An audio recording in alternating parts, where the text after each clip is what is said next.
বসো, সবকিছু রেডি করছো? শরবত মিষ্টি দেরি হয়ে যাবে। আম্মা আপনি কোনো চিন্তা করেন না, সব রেডি আছে। এই যে দেখো মা, শরবত রেডি। তাহলে চলো, তাড়াতাড়ি চলো। হ্যাঁ চল চল। আয় আয়।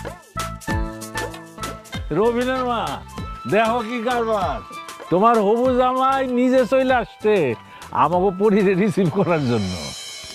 আসসালামু আলাইকুম আম্মাজান। ওয়ালাইকুম আসসালাম। তুমি আসছো, একদম ঠিক করছো বাবা।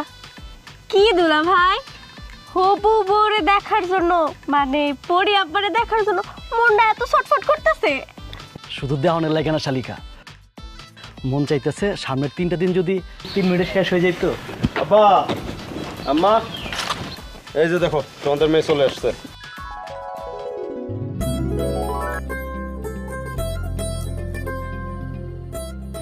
ওমা, আসতে কোনো সমস্যা হয় নাই তো? শরীর স্বাস্থ্য ভালো আছে? যাক তুই আলহামদুলিল্লাহ। চলে আসছিস মা?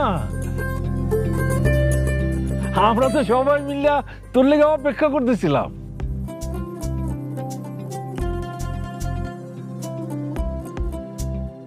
তোমাকে হাসি মুখ দেখে আমার খুব ভালো লাগতেছে, আমি ভালো আছি। কিন্তু বাড়ি ঘর এরকম সাজানো কেন? এইটা তুই কি কইলি মা? আমাকে পুরা ইউনিয়ন খুঁজে দেখ, কোন একটা বাড়ির কোন ঘরের একটা মেয়ে পাবি না যে বিদেশ থাকে। আল্লাহর রহমতে আমার মেয়ে বিদেশ থেকে আসতেছে, তার লিগে একটা আয়োজন থাকবো না, দিনটা আমি স্মরণীয় করে রাখবো না।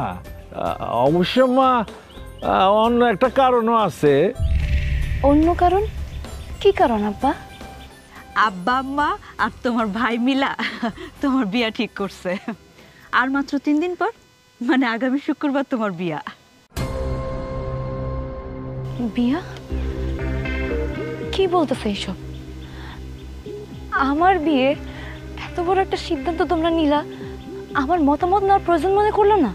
আরে এইটা তুই কি কর? তোর আবার কি মতামত? আরে ছোটবেলা থেকে তুই যা কিছু করছস সেটা আমার সিদ্ধান্তে করছস। এই যে বিদেশ গেছস সেটা তো আমারই সিদ্ধান্ত। আব্বা, বিদেশে তো যাওয়ার কথা ছিল ভাইয়ার। ভাইয়া না বিদেশে যাওয়ার সাহসটা করতে পারলো না, তাই বলে তোমাকে স্বপ্ন পূরণের জন্য আমি বিদেশ গেলাম। তাই বলে বিয়ের মতো এত বড় একটা সিদ্ধান্ত আমারে না জানায় নিয়ে নিবা? আমারে জানানোর প্রয়োজন মনে করলে?